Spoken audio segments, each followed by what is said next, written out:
L'union, la solidarité, la tolérance pour construire un PDCRDA fort et conquérant.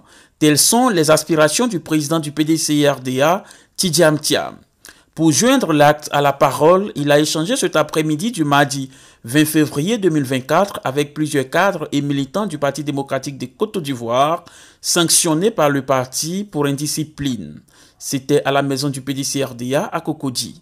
Ces militants ayant été pour la plupart sanctionnés à la suite des dernières élections locales des 2 et 16 septembre 2023. Pour le renouveau du PDCRDA, le président Tidjam Thiam entend consolider l'unité et la cohésion entre les militants du PDCRDA pour les futures batailles.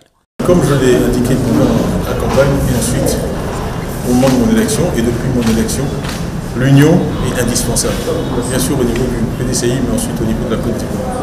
Donc c'était très important pour moi de recevoir ceux qui dans le passé ont été sanctionnés et qui ensuite ont été réhabilités par le congrès extraordinaire de Yamoussoukro et qui sont donc revenus à la maison, revenus au PDCI, qui n'ont jamais quitté et qui sont heureux aujourd'hui de s'engager dans toutes les actions du parti, sur toute l'étendue du territoire. Donc nous avons eu un dialogue franc, parce que je crois qu'à la base de toute action, il faut qu'il y ait du dialogue, il faut qu'il y ait de l'écoute. Donc j'ai écouté ceux qu'on a appelés les sanctionnés. Ils ont fait un certain nombre de remarques que j'ai bien l'intention de prendre en compte dans mon action et qui me sont très utiles. Donc nous nous sommes tous entendus sur l'importance du dialogue, l'importance de la solidarité, l'importance de l'union pour le parti. Et donc je leur souhaite plein succès dans nos activités de militants pour le développement du PDCI et le bien-être de tous les Ivoiriens. Tout cela sera regardé au cas par cas, mais l'essentiel c'est que ce sont des militants du PDCI. Ils demeurent militants du PDCI et ils ont tous renouvelé leur engagement au service du parti.